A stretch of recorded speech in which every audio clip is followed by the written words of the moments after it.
Dear students, आप सभी का स्वागत है। स्टूडेंट्स, मैं आप लोगों के लिए लेकर आया हूँ सबसे मोस्ट इंपोर्टेंट क्वेश्चन जो आपके ट्रिकोनोमेट्री में क्लास 10th में ट्रिकोनोमेट्री से पूछा जाता है। ये जो क्वेश्चन आपको दिख रहे हैं 8.2 में, एक्सरसाइज 8.2 में question number 3 cos 45 degree upon sec 30 degree plus cosec 30 degree. ये बहुत ही मोस्ट इंपोर्टेंट क्वेश्चन है, बार बार रिपीट हुए हैं। इनमें से दो क्वेश्चन सबसे मोस्ट इंपोर्टेंट होते हैं जो रिपीट होते हैं, एक ये थर्ड नंबर और एक फिफ्थ नंबर। थर्ड फिफ्थ मतलब 3 नंबर 5 नंबर वाले क्वेश्चन जो है कि यहाँ पे रिपीट होते हैं। Cos 45 degree upon sec 30 degree plus cosec 30 degree, और दूसरा 5 cos square 60 degree plus 4 sec square 30 degree minus ten square 45 degree upon sine square 30 degree plus cos square 30 degree. ये क्वेश्चन बार बार रिपीट होते हैं भैया, इसे अच्छा से समझ लो, रट लो, जैसे भी हो इसे लर्न कर लो। आपके एग्जाम में एक एक मार्क्स बहुत इंपॉर्टेंट होता है। तो भाई ये 3 मार्क्स 5 मार्क्स में क्वेश्चन आ जाते हैं, कभी 3 मार्क्स में, कभी 5, कभी 2 मार्क्स में। तो इस तरह से आप ध्यान दीजिएगा कि भैया बहुत इंपॉर्टेंट, और मैं आपको कंटिन्यू करवा रहा हूँ जो एग्जाम में आने वाले मोस्ट क्वेश्चन होंगे। मैं ऐसे क्वेश्चंस करवा रहा हूँ जो आपके एग्जाम में आएंगे। तो आप लोग चैनल को सब्सक्राइब कर लीजिएगा, और वीडियोस नहीं देखे हैं जो मोस्ट इंपोर्टेंट का और भी कई मैथ्स का मैंने अपलोड किया है उसे देख लीजिएगा, जो आपके एग्जाम में बहुत ही काम आएंगे। अगर आप वीक स्टूडेंट, ऐसे स्टूडेंट जो भैया मैथ्स में बहुत वीक है, मैं करके नहीं गए हो, नहीं पढ़ाई कर पाए सही से, तो भैया जो मोस्ट इंपोर्टेंट मैं करा रहा हूँ उसे करके जाना, ठीक है। देन आप इजीली पास हो सकते हैं। चलिए करते हैं cos 45 degree upon sec 30 degree plus cosec 30 degree. और दूसरा है, अगर ये आप सॉल्व करना चाहते हैं तो भैया आपको डिग्री पता होना चाहिए। cos 45 डिग्री का मान कितना है, सेक 30 डिग्री का मान कितना है, कोसेक 30 डिग्री का मान कितना है, ठीक है। मतलब कि ये जो सारणी आपको दिया गया है, साइन कोस टेन, है ना, कोसेक सेक कोट डिग्री का sine 0 degree 0, sine 30 degree 1/√2, sine 45 degree 1/√2, है ना, साइन 60 डिग्री √3/2, साइन 90 डिग्री 1। इस तरह से ये जो है इसे भैया अच्छा से लर्न कर लीजिए, अच्छा से याद कर लीजिए। तो ये याद कर लेंगे तो इजीली आपका ये क्वेश्चन जल्दी बनेगा। नहीं तो भैया वहां पे भूल जाएंगे, गलती सलती कुछ डाल देंगे, आंसर गलत आएगा तो कहानी खत्म। तो चलिए हम लोग करते हैं, हमें तो याद है, आप लोग भी याद कर लेना। आपके सामने यही क्वेश्चन है, cos 45 degree upon sec 30 degree plus cosec 30 degree. Cos 45 degree का वैल्यू होता है 1/√2, ठीक है, 1/√2। अब नेक्स्ट है, ये मेन बटा है बड़ा सा, आप भी यहाँ पे बड़ा सा दे देंगे, ठीक है। सेक 30 डिग्री, सेक 30 डिग्री का मान होता है 2/√3। देन ये कॉसेक 30 डिग्री है, इसका वैल्यू होता है 2। ओके, ये हो गया। अब हमें क्या करना है भैया, ये तो इस तरह से इसे थोड़ा सॉल्व करना है, क्योंकि हमें तो आंसर तक पहुंचना है, सॉल्व करना है। कुछ नहीं है यहाँ पे 1 दे दिया, तो जब कुछ नहीं रहता हम उसके नीचे 1 लिख सकते हैं। अब यहाँ पे एलसीएम ले लेंगे, √3 और ये 1 है, तो यहाँ पे अब हम लोग आगे लिखते हैं, यहाँ पे या 1/√2 का 1/√2 लिख दिया। अगेन अब मेन बट्टा √3 और 1 का एलसीएम लिए, तो यहाँ हो जाएगा आपका √3, ठीक। तो √3 है, यहाँ 2 है, तो 2 ही आएगा, प्लस या 1 है, और यहाँ पे एलसीएम √3 आया था, तो यहाँ √3 को 2 से डायरेक्ट मल्टीप्लाई कर सकते हैं ना, तो हो जाएगा 2√3, ऐसे हो जाएगा। तो भाई ऐसे सेट नहीं खा रहा, √3 नीचे नहीं होता है। अब हम लोग इसे आगे बढ़ाते हैं। चलो आगे क्या बढ़ेंगे, 1/√2 है, इसको मल्टीप्लाई कर देंगे, ये जो डिवाइड में नीचे सबसे नीचे, इसको उधर उल्टा देंगे ना, ऊपर कर देंगे, तो √3 ऊपर चले आएंगे। अब बचेगा 2 + 2√3, तो यहाँ लिख देंगे 2 + 2√3, ऐसे लिख दिया, ठीक है। अब समझ में आ गया। अब हम लोग आगे बढ़ते हैं, √3 × 1 क्या हो जाएगा भैया, √3 × 1 हो जाएगा √3 अपॉन क्या है, 2 है, √2 है, तो 2 और √2 क्या हो जाएगा, 2√2 प्लस है, प्लस √2 √3, तो क्या हो जाएगा, मल्टीप्लाई करेंगे तो √6 हो जाएगा, ठीक है। या 2√3 है तो 2√6 हो जाएगा। समझ में आ गया, क्या हो गया, 2√2 + 2√6, इस तरह से ये हो गया। अब इसे देखिए, अब हम इसे क्या कर सकते हैं, यहाँ पे कॉमन ले सकते हैं। क्या ले सकते हैं यहाँ पे, कॉमन। यहाँ पे क्या है, कॉमन कैसे कॉमन होगा भैया, कॉमन समझ में आ रहा है, कॉमन कैसे मैं बोल रहा हूँ। यहाँ पे 2 है, यहाँ पे भी 2 है, तो कॉमन ले सकते हैं 2 यहाँ पे, ठीक है। क्या कॉमन होगा, 2 कॉमन होगा। बट अगर ना लेना चाहते हैं तो भी छोड़िए, अगर ना लेना चाहते हैं, होता है ना कि हमें लेने का मन नहीं है, तो छोड़िए। तो अब क्या करेंगे, ऐसा है, अब हम ऊपर में इसका क्रॉस मल्टीप्लीकेशन यहाँ पे हर व्याकरण कर सकते हैं, ठीक है। तो हर परिमेयकरण यहाँ पर कर देते हैं। 2√2 है, 2√6 है, तो यहाँ पे हर परिमेयकरण करेंगे तो ये प्लस है, क्या हो जाएगा, माइनस हो जाएगा। तो लिख सकते हैं 2√2 माइनस 2√6, यहाँ पे हो जाएगा 2√2 माइनस 2√6। ठीक है, तो ये हर परिमेयकरण कर लिए, यानी प्लस था इसमें, यानी चिन्ह को बदल कर माइनस माइनस करके ऊपर भी मल्टीप्लाई नीचे मल्टीप्लाई कर दिया। इसको काटेंगे तो एक ही आएगा, कोई दिक्कत नहीं है। तो इस तरह से हर परिमेयकरण किया जाता है भाई, ध्यान से लगा के। तो यहाँ पे √3 है, यहाँ पे 2√2 है, तो यहाँ पे क्या करेंगे, मल्टीप्लाई करेंगे।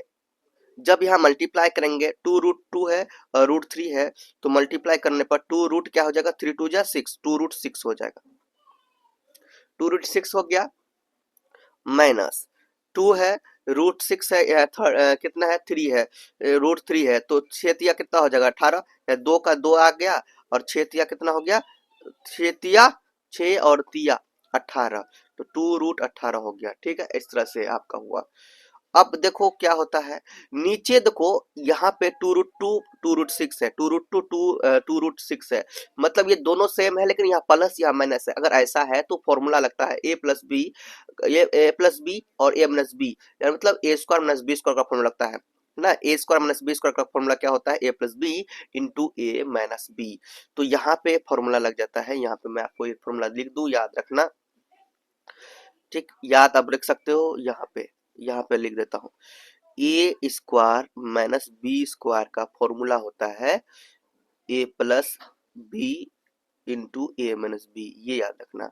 तो यहाँ कुछ इसी प्रकार है, ए प्लस बी है और ए माइनस बी है, इसी प्रकार दिख रहा है ना। तो हो जाएगा ए स्क्वायर माइनस बी स्क्वायर। यहाँ उसी तरह से ए क्या, 2√2 है, तो 2√2 का स्क्वायर हो गया, माइनस 2√6 है, 2√6 का स्क्वायर हो गया। इस तरह से हो गया, समझ में आ रहा होगा। अब हम लोग आगे बढ़ते हैं, अब हम लोग थोड़ा आगे बढ़ते हैं, तो ये ब्रैकेट में कर देता हूं। ठीक है, तो यहाँ ये सर्व समीकरण लगे। अब आगे बढ़ते हैं, 2√6 है, तो यहाँ पे वही लिखेंगे 2√6, 2√6 का 2√6 लिख दिया। अब यहाँ पे 18 है, तो भैया यहाँ से ना 9 आ जाएगा बाहर। देखो इसको ऐसे लिखते हैं, 18 को ऐसे लिखते हैं, 3 गुना 2, 3 9 18, इस तरह से लिख सकते हैं ना, लिख सकते हैं ना, इजिली लिख सकते हैं। अब इसको आगे सॉल्व करते हैं, 2√2 का स्क्वायर है, तो 2 दूनी 4, तो 2 दूनी 4, √2 का स्क्वायर 2 होता है, 2 दूनी 4 दूनी 8 हो जाएगा, क्या होगा, 4 दूनी 8, यहाँ पे डायरेक्टली 8 लिख सकते हैं, माइनस यहाँ पे 2 का स्क्वायर करेंगे 4, और 6 का स्क्वायर, √6 का स्क्वायर 6 होगा।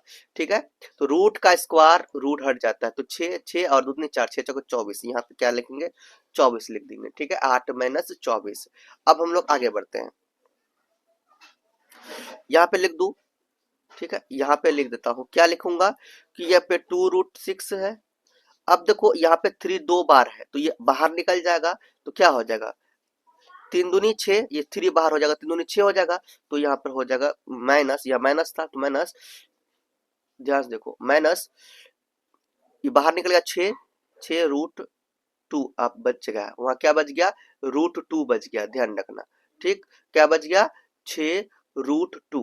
अब देखो हम क्या करेंगे, इधर 8 में 24 चले जाएगा, तो क्या होगा, -16, कि उल्टा घट रहा है, तो क्या होगा, -16 हो जाएगा। यहाँ पे देखिए कुछ कॉमन दिख रहा है, दिख रहा है ना कुछ कॉमन, यहाँ पे कुछ कॉमन क्या दिख रहा है, 2 का कॉमन दिख रहा है। ठीक है, 2 कॉमन दिख रहा है, तो 2 बाहर कर लेंगे। ठीक है, तो 2 कॉमन ले लिए, 2 कॉमन ले लिए, तो बचा क्या, √6 माइनस, यहाँ पे ये 3 बच गया, 2 तो ये बाहर निकल गया, 3√2 बच गया, ऐसे हुआ। ठीक, क्या बचा, 3√2, ध्यान देना, √6 में 3√2 अपॉन, तो यहाँ -16 था, -16 लिख दिया, जैसा था यहाँ पे मैंने वैसा लिख दिया, कोई दिक्कत है नहीं है। तो यहाँ पे क्या करेंगे, 2 एकम 2, 2 अट्ठे 16, यहाँ पर 8 आ गया, तो ये बच गया कितना, √6 माइनस 3√2 अपॉन -8। देखो यहाँ पे -8 है, माइनस को हम चाहते हैं ऊपर भेजना। ठीक है, यहाँ तक आंसर आपका सही नहीं होगा, क्योंकि माइनस को नीचे नहीं रखेंगे, ऊपर भेज देंगे, तो ऊपर भेजेंगे तो यहाँ पे माइनस को कॉमन लेना पड़ेगा। जब माइनस को कॉमन लेंगे, ये प्लस बन जाएगा और ये माइनस हो जाएगा। जब ये प्लस बन जाएगा, 3√2 इधर लिख देंगे, √6 इधर लिख देंगे, तो यहाँ पे अब हम लोग लिख सकते हैं माइनस को कॉमन ले लिया, बचा कितना, यहाँ पे देखो ऐसे डायरेक्टली लिखना चाहे तो ऐसे भी लिख सकते हैं, -√6 और यहाँ पे ये माइनस बन गया प्लस, माइनस प्लस बन जाएगा, प्लस माइनस बन जाएगा, 3√2 अपॉन या -8। ठीक है, इस तरह से, क्योंकि नीचे माइनस को है, इसको हटाने के लिए इसको हटा दिया, तो अब इसको लिख सकते हैं, यहाँ 3√2 प्लस में है तो लिख सकते हैं 3√2, ये -√6 है तो -√6 अपॉन 8। ठीक है, तो यही हमारा आंसर है, यही क्या है, हमारा आंसर है। आई होप आपको समझ में आया होगा। 3√2 -√6 अपॉन, सॉरी 3√2 -6 अपॉन क्या हो जाएगा 8, यही आपका आंसर है। 3√2 -6 अपॉन 3√2 -√6 अपॉन 8, यही हमारा क्या है, आंसर है। और आई होप आपको अच्छा समझ में आया होगा। आप लोग लिख लीजिए, समझ लीजिए, और एक बार अगर नहीं समझ आए तो एक बार रिवाइज पीछे जाके मतलब बैक कीजिए, फिर से समझिए, से समझ लेंगे, बहुत अच्छा समझ लेंगे। और ये क्वेश्चंस भैया आपके एग्जाम में आ जाते हैं। चैनल को सब्सक्राइब नहीं किया, चैनल को सब्सक्राइब कर लीजिए। जब तक आपका एग्जाम नहीं होता मैं आपके साथ, एग्जाम तक आपके साथ, एग्जाम के बाद भी आपके साथ हूँ। ठीक है, इसीलिए आप लोग जुड़ जाइए। और इस चैनल में आपके क्लास थर्ड से लेकर 12 तक का, फिर BA BCom, है ना, इग्नू, इन सब का प्रिपरेशन होता है। तो भैया आप सभी के लिए ये चैनल बहुत इंपॉर्टेंट है। मिलते हैं नेक्स्ट वीडियो में, तब तक के लिए बाय। जस्ट प्लेस बोलिए मेरे साथ, प्रेम से रहो, प्रेम से पढ़ो, प्रेम से बोलो।